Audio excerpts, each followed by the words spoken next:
Bonjour à tous mes abonnés, j'espère que tout le monde va bien. Alors on est là pour le pronostic du quintet du jeudi 2 mai. Avant ça on va faire l'arrivée d'aujourd'hui. À Saint-Cloud, la réunion 1, la course 3, prix des fouilleuses, l'arrivée le 5, le 9, le 6, le 1, le 4. Dans ma sélection 6 sur internet, je vous donne que le 1. Et pour mes abonnés payants, je leur donnais le 5. Voilà, pas extraordinaire. Allez, on est parti pour demain, ça va à Chantilly, donc c'est pas la crème des hippodromes. La course est à 20h15 les amis. Donc vous avez le temps de faire vos tickets. Donc c'est la réunion 1, ce sera la course 8, le prix des grandes écuries. C'est du plat, 1600 mètres, 16 partants, une allocation de 53 000 euros, un handicap divisé, une corde à droite et c'est une piste en PSF. Qu'est-ce qu'on peut dire sur cette course, le passé de la course? Des surprises bien sûr, comme d'habitude en plat. L'année dernière, le 5, le 1, le 7, le 9, le 10, les cotes. 18, 14, 7, 8, 25 et 15, 64 000 euros dans l'ordre. Il y a 2 ans, le 11, le 16, le 5, le 12, le 14, les cotes 6 et 50, 8, 25, 8, 25, 45 et 8, 69 000 euros dans l'ordre. Et il y a 3 ans, As, 12, 13, 3, 2, les cotes 21, 23, 60, 4, 25 et 17, 318 000 euros dans l'ordre. Les favoris pour demain, le 16, le 13, le 9, le 4, le 7, le 15, le 1, le 2, le 8, le 11, le 3, le 12, le 6, le 10 et le 5. Abandonné le 14. Allez, on est parti avec ma sélection les amis. Alors moi je vais pas partir avec le cheval de tout le monde. Il n'est pas bien vu dans la presse. Pourtant, moi, je l'aime bien ce cheval. Je vais partir avec le 12, qui est Quartz du Houlet. Il est lauréat d'un quintet face à ses contemporains. À l'automne, ce pensionnaire de Yann Barbero a effectué une rentrée correcte à Longchamp, dans un gros handicap. Il voit sa situation au poids légèrement s'améliorer. Il n'est pas incapable de surprendre. Il a couru en listed, donc attention à lui. Ensuite, je vous ai mis le 9, qui est Varini. Depuis qu'il est sur les pistes en sable fibré, le représentant de la Casaque Princière a franchi un cap voyant sa valeur de 32 à 39. Il est plaisant en rade face à ses contemporains sur ce parcours qui nous intéresse. Le 8 mars, il a déçu sur une piste toutefois trop lourde pour lui. Pour son retour sur la PSF, il devrait pleinement se réhabiliter. Ensuite, je vous ai mis le 5, qui est Célestin. 3e de Quintet Plus cet hiver en valeur 42,5. Ce fils de Darby Siming a récemment changé d'environnement après son accès dans un réclamé le mois dernier sur l'hippodrome de Fontainebleau. Là, il retrouve les handicaps avec 3 livres de moins. Cette course aura certainement une valeur de test pour son nouvel entourage.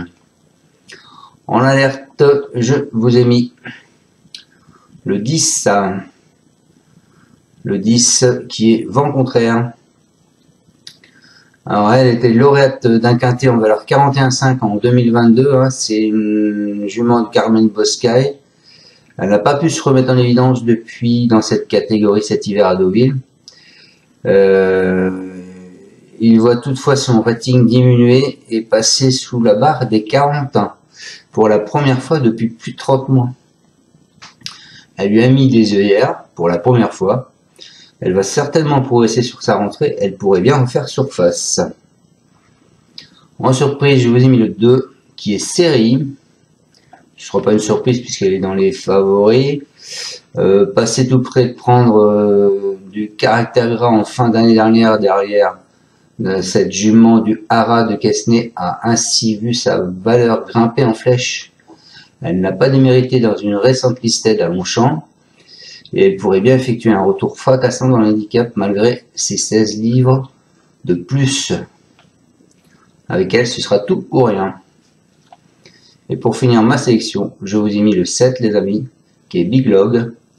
Ces derniers mois, ce pensionnaire de Didier et Pauline Prudhomme fait preuve d'une belle régularité dans cette catégorie, hein, bien qu'il ne possède peu de manœuvres. Il donne toujours le meilleur de lui-même et son partenaire Clément Lecoeuvre le connaît bien. Sauf incident, il devrait lutter activement pour les places. Donc voilà, on est parti avec mes deux bases. Donc le 12 qui est Quartz du Houlet.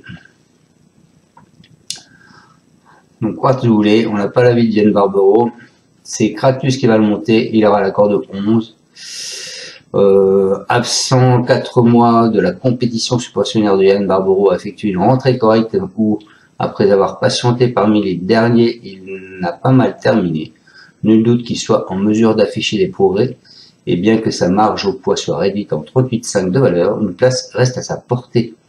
Il est très à l'aise sur ce tracé et il peut envisager en bout de combinaison. C'est l'avis du reporter. Ensuite, je vous ai mis le 9, qui est Varigny. Alors, c'est Francis-Henri Graffard, hein, c'est Alexis Pouchin, la corde 13. Il faut oublier sa dernière course où il n'a pas apprécié le terrain pénible. Il retrouve un parcours sur lequel il s'est déjà imposé. Il est en forme. Voilà pour lui.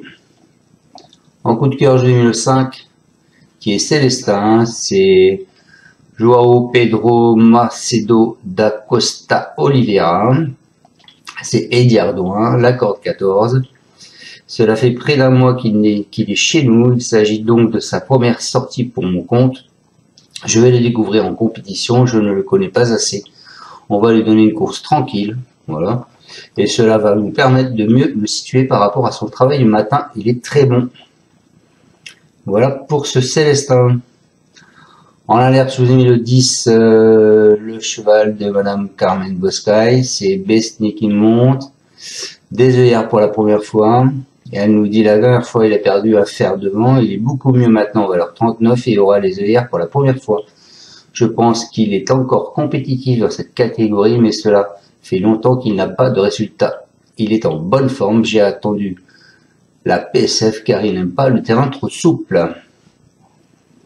Et mes deux surprises, donc le 2 qui est série, c'est Christophe Ed, c'est le maître qui va le monter. Il nous dit, elle n'est pas forcément très bien placée sur l'échelle des valeurs, mais je n'ai pas vraiment du choix des engagements. Je pense que le raccourcissement de la distance ne la dérangera pas.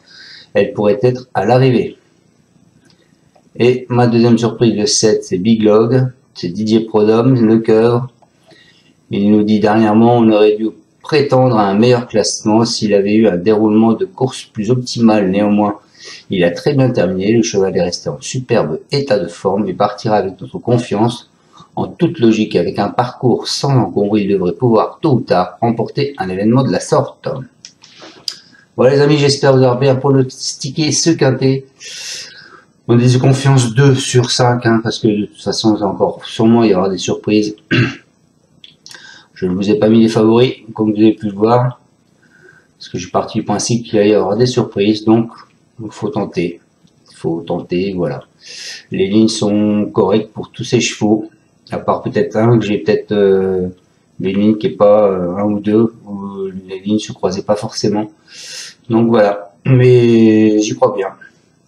Allez, merci à tous de me suivre et je vous souhaite à tous une bonne fin de 1er mai. Ciao, ciao, merci. Tu es parieur hippique, tu as forcément besoin de la Kazakh. La Kazakh, c'est l'outil indispensable des parieurs hippiques, avec plus de 60 filtres en temps réel et la possibilité d'affiner tes pronos et trouver ton cheval gagnant. La Kazakh, l'outil indispensable des parieurs hippiques et des passionnés.